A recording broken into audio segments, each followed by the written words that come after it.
From downtown Scranton, this is Northeast Current. WQPX invites you to join us as we explore public affairs, current events, and arts and culture in northeastern and central Pennsylvania. Now let's meet today's guests on Northeast Current. Welcome into Northeast Current on the ION Network. My name is Holly Golembeski, and today we're actually going to be talking about the paranormal here in northeastern and central Pennsylvania. There's a lot of activity, and we're going to find out where there's a lot of activity and the association, the Pennsylvania Paranormal Association, that actually deals with it too. Joining me today is Stanley Zurich, who is involved with the PPA, the Pennsylvania Paranormal Association, and he also wrote a book called Suskin Screams. We'll get to that in a second, but Stanley, welcome. Thanks for being with us. Thank you for having me here. Were you always interested in the paranormal? I've always been interested in the paranormal, and as far as being in the group, I didn't even realize there was teams around until I met, well, you meet him a while now, Joe Hawk. I'm sure you're going to meet him. And I think a lot of people don't realize that, because I didn't. And when we connected on Facebook, and of course we'll talk about your show on WILK a little bit later that you have on Sunday evenings, I didn't realize that that existed. So I know there's a lot of activity specifically in Pittston Township where an old bridge used to be. So tell us a little bit. Black Bridge and Suskin, Suskin Road, it's no longer exists. Plenty of people think that they can drive up Suskin Road and find it. Unless you knew where it was at, you won't even you drive right past it. Now the Black Bridge in Suskin, a lot of stories about it. The Suscon Screamer supposedly comes out if you beep your horn in that area, comes out and chases you. Some of the other things, you might stop there, and if you say your Our Father backwards, which is not easy to do. I was going to say, I don't think I could even do that. They claim if you do it, Satan will come out. Oh, wow. And you know, he's going to come after you. Wow. There's stories of a little girl that comes out up there screaming and yelling at you. There's stories of a Bigfoot in that area. There's that little area right there, within 100 yards, there's a lot of stories. That's also been used as a body dump. Actually, people have been murdered and thrown right over the bank there by the Black Bridge. Really? How, like, we're talking how many years ago? 70s.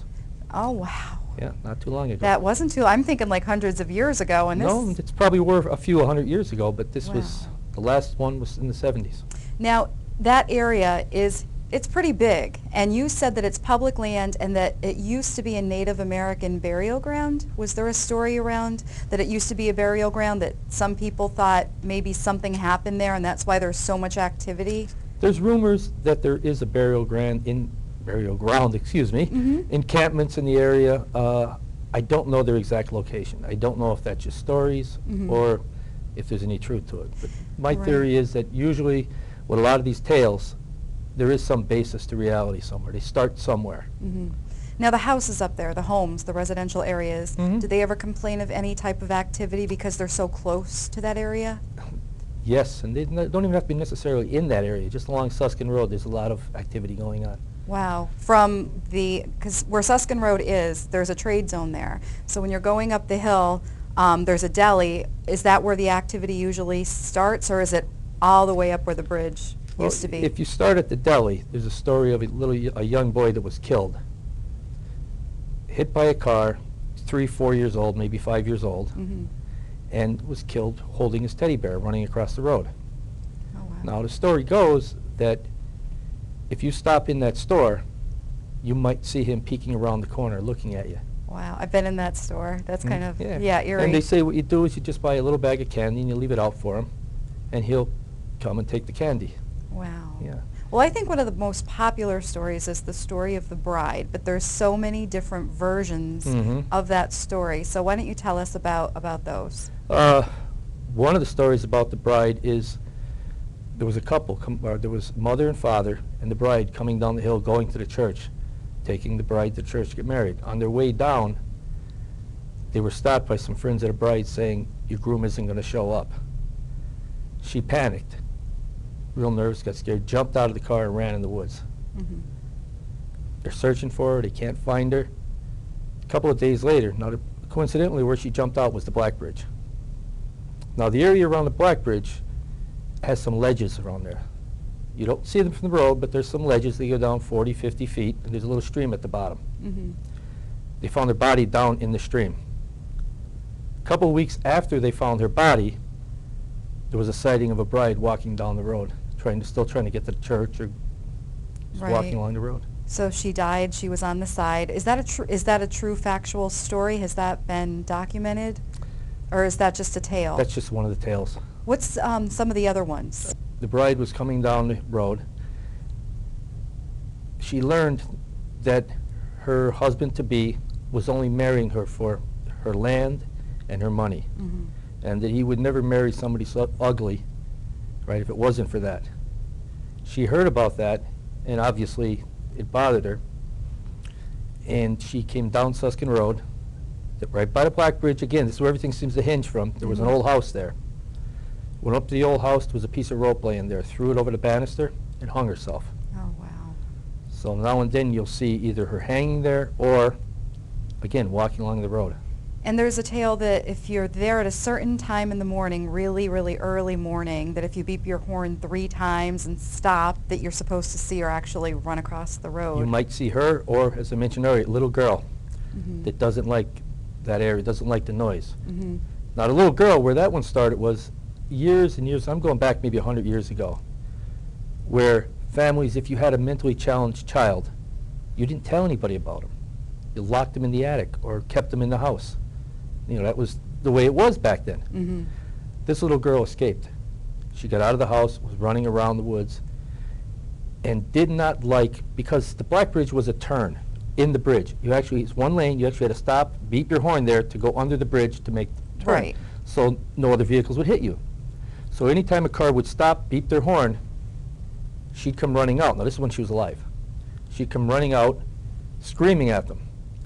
Well, one time she came running out, jumped in front of the car, the guy couldn't stop, hit her and killed her. Oh, wow. And, She's haunting that and area. she's haunting that area. Have you ever done any studies up there? And I know you're involved with the Pennsylvania Paranormal Association, and we're going to get to them on the next segment. But have you ever done any type of studies up there? At this point, nothing official. We've done some tests, some little things up there, and we've had EVPs come up and different things. Mhm. What, for somebody that doesn't know, what is an EVP? Electronic voice phenomena. It's a recording of a voice that you cannot physically hear until you play back the tape, and then there's something there. Like ghost hunters? Yeah, exactly. Yeah, Same just like thing. the show. Same Well, thing. tell us about your book, Suskin Screams. Okay, the book started out as just me jotting notes down. I hear so many different stories about the Suscon Screamer, about the bride, about the little girl, about the Buzz Bridge up on the top of the hill. There's a lot of different things. And then I said, I want to look online and see what they're saying about these, because I've grown up in the area, and I used to hear the old-timers talk about this stuff. Well, you go online, and all of a sudden they're saying, well, the Black Bridge, it's like 8 miles up Suskin Road. It's here, it's there, right? That there's a big bear hanging around it or something. I mean, all these stories that had no connection to the original stories. Mm-hmm.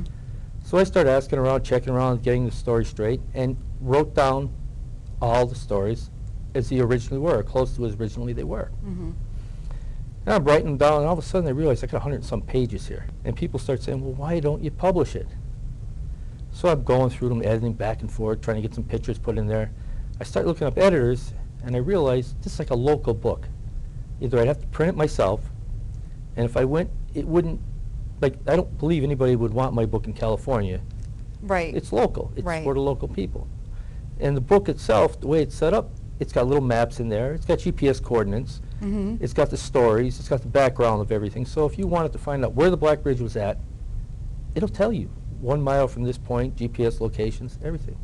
Right. So it's basically like a guidebook of Suskin, or a way to get around, and find out where things supposedly happened. Right, and I'm assuming they took the I remember when they did tear down the Black Bridge, and I think they did that probably for safety reasons because of only one car being Mhm. allowed to pass. But could you show us your book?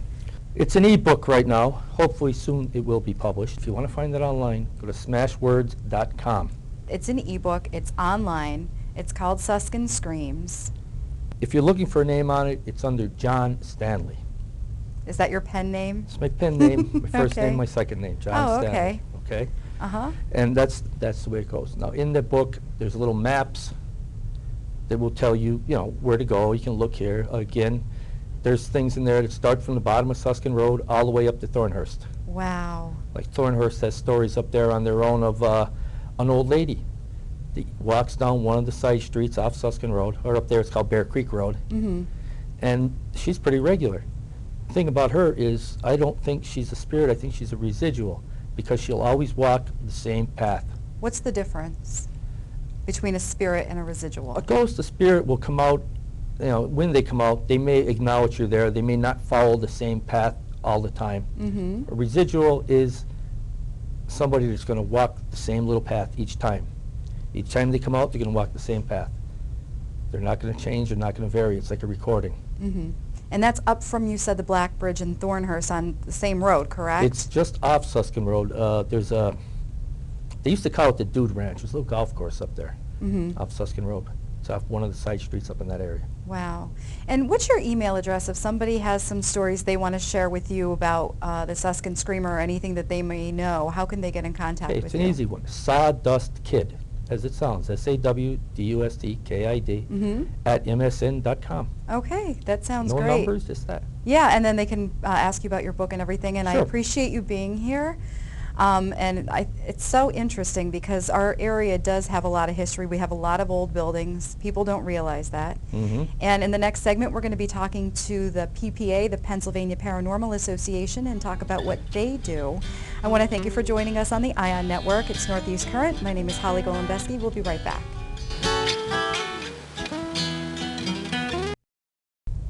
Welcome back into Northeast Current on the ION Network. My name is Holly Golembeski, and today we're talking about the paranormal occurrences that happen oftentimes throughout northeastern and central Pennsylvania. With me right now from the Pennsylvania Paranormal Association, Mark Keyes and Joe Hawk. Thank you so much for being here with us. Thanks for having us. Now tell us a little bit about the PPA, because it's something that I really never knew existed before.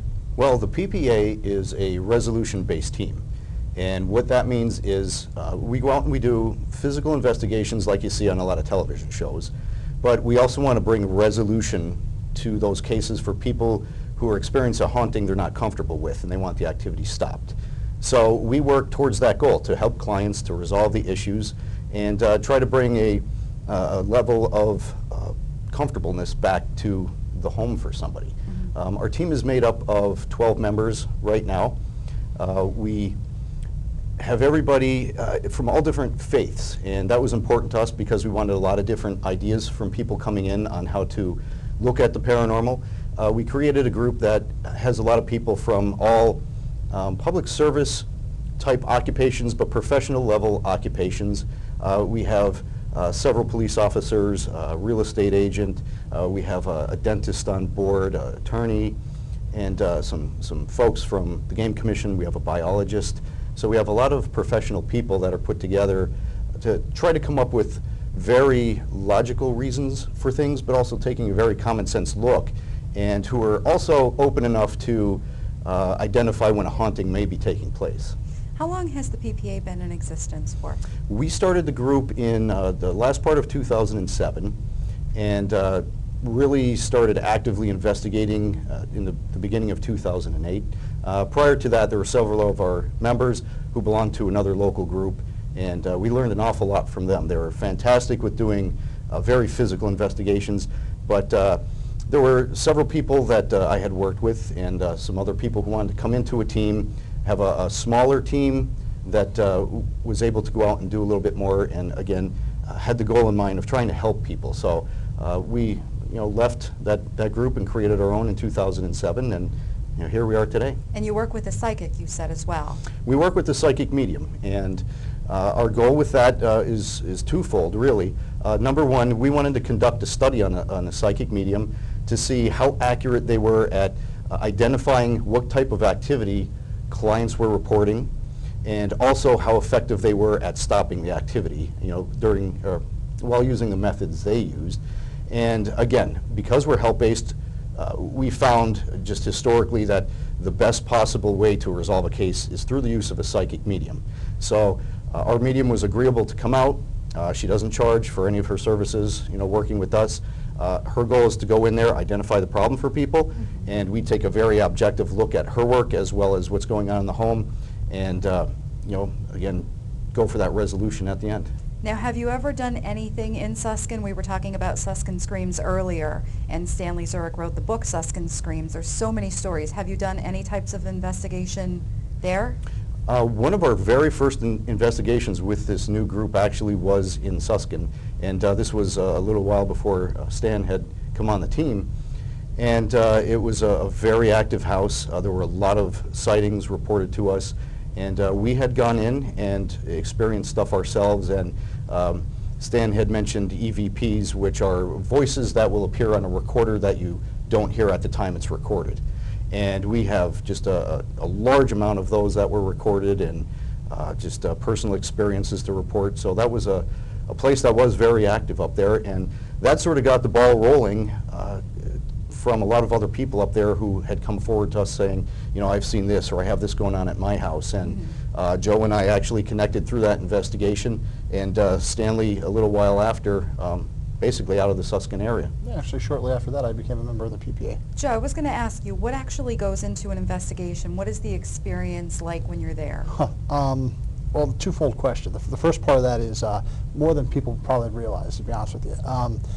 Everybody sees what they see on TV, the setup and so on and so forth. That setup takes, you know, I mean, we get pretty good at it, but still the setup takes some time. We go in, we do a walkthrough with the client prior to our setup and stuff, just to kind of get the hot, you know, active spots, if you will. Once that happens, we set up our equipment, and we kind of just sit there and we listen. We'll do our investigation, such as trying to acquire some EVPs, see if there's any type of physical evidence that happened, whether there's something being moved or something you heard, any personal experiences that the group may have at that location. Afterwards, what we'll do is we'll stop all the recorders and stuff. Everything's synchronized. We have a recorder that basically has, I can't remember the exact name right now, I'm drawing a blank, but basically it's like our control device. That's what I was looking for, our control device, that we keep it at we have a table set up depending on where the location is within the house, and that's where we'll watch our monitors and, you know, watch the crew go out and stuff like that. Try to have any background noise, or if we could like debunk something that may have happened. With that being said, once we break down, we collect all the equipment. Each investigator that's on that particular investigation gets a part of an equipment that, like 2 recorders, let's say, to listen to EVPs. We all review the equipment, or I'm sorry, review the evidence. After the evidence, if we get anything, we'll actually cross-reference the other members, you know, especially Mark. Mark's the deciding factor. If there's any type of EVP that may not be Class A, if you will, that's definitely recognizable as something that we may not have heard. Our recorders are sometimes so sensitive that if you were whispering in another room, the recorder in the kitchen may actually hear you talking in the living room. So we have to debunk that. With that being said, once we realize that something is something that's paranormal or above normal, that we haven't heard anything else, that's when we'll put into evidence. I'm going to ask you the same question, Mark, but I'll ask Joe first. One of your most memorable experiences doing this? I'd say it's probably one of the same, if I'm thinking of the same case. You don't realize, I can't really pick one, to be honest with you, but there are several cases that, again, being a resolution team, you realize how it affects the family, the living, not only the dead. And when the PPA goes in there, we respect everyone, you know, on this plane and above, okay? We respect everyone, spirit level and of course, human beings and professional. With that being said, you'll see some cases that, for instance, as one comes to mind, this lady was being tormented, or so she thought. She was being touched, grabbed on her legs, and so on and so forth. Here we found out through our psychic that it was actually a child spirit that was trying to get a hold of her, like a daughter would a mother trying to tug on her clothes. So with that being said, that kind of touched me because, and I think Mark would agree on that one, it kind of touched me because we have that Hollywood thought or theory about when something touches, it's always bad. It's not necessarily the case. In this case, she was trying to grab her attention. So that kind of, you know, kind of touched home a little bit, you know. Right. Not all spirits are bad. Everybody thinks that they are, and probably they're more not. times than not, they're not. To be honest with you, I mean, you may get a low-level energy spirit, or a, you know, every now and then we'll deal with some negative spirits or negative energy. But to say like something's demonic, because that's the label everybody really wants to use, I would say we almost never ever really touched that in all the cases that we've done. From some of the cases that I've read about, it seems like there are some people too that are spirits. I'm sorry, that don't know they've passed. That's you correct. Know? Well, Mark, such as that little girl I was speaking right, about. she didn't know she was passed. And yeah, it makes sense. Mark, what's one of your most memorable experiences? That is definitely one of them. It was one of the most emotional cases that we've been on. There's one that stands out for me. I think getting into this, I was like most people, I was very open to the possibility that life goes on after death and maybe hauntings could occur. I've read books, you know, I've watched a lot of television shows, And for me, I just wasn't still certain whether or not to buy into all of it. So I had to sort of implant myself into the locations that people were reporting activity at. And we had one case that I think solidified all my questions. And when we first got the report from the people, it's a town called Upper Darby, and it's right outside of Philadelphia. I used to live down there. I know exactly where it is. Great area, very active area. We received an investigation request from the family, and honestly, I thought they were elaborating and exaggerating a little bit on what they were reporting. So we had a great mind frame to go down there and try to really debunk a lot of what they were reporting and to try to find very logical reasons for it. And one of the things that they were reporting was when they left the house, they would come back later and the house would be in complete disarray. So we set up all our equipment and went to dinner. We just let everything run. We had cameras on the doors. The home was being monitored. And when we returned, literally, as soon as we walked through the door, we heard a loud bang from upstairs. So of course we run upstairs, tried to find out what happened. Nothing looked out of place. When we went back and reviewed all our recorders, it sounded like a circus in there while everybody was out of the house. We had what sounded like boots stomping up the stairs. There were drawer sounds opening and closing, sounds of coins being tossed around the home. And that was just the start. Wow. So when we got into investigating, we had actually witnessed physical things happen. We were witnessing coins being thrown, coins dropping out of thin air, doors opening and shutting. We caught on one of our video cameras a shadow on the second floor where there's nobody at the time. And a shadow goes into a room and just takes off really fast. Oh my gosh. And it was just... Did they move? They did end up moving, not because of this, but their house was up for sale anyway. Wow. But not necessarily because of this. But they were much more comfortable once they got out of the house. But Wow. that was a case made for Hollywood. Oh, sure. And, Like the Smurls exactly. from West And Pittston.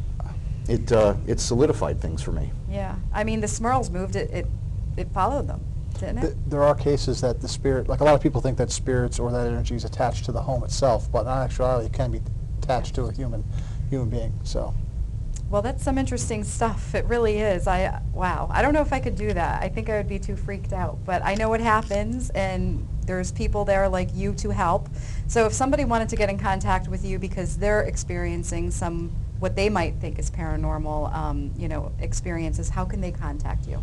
The best way is to go through our website. It's www.theppa.net. That's theppa.net. We also do a radio show every Sunday night that people could tune into and contact us through there. And that's on WILK? WILK, Sunday nights at 8 o'clock. It's called Paranormal Science. Okay, well there you go. We're going to be filming too on location in the spring where the Suscon Screamer apparently resides, so that'll be something interesting to look forward to. And for Northeast Current on the ION Network, I want to thank all of our special guests today and thank you at home for watching as well. Have a good week. We'll see you next week.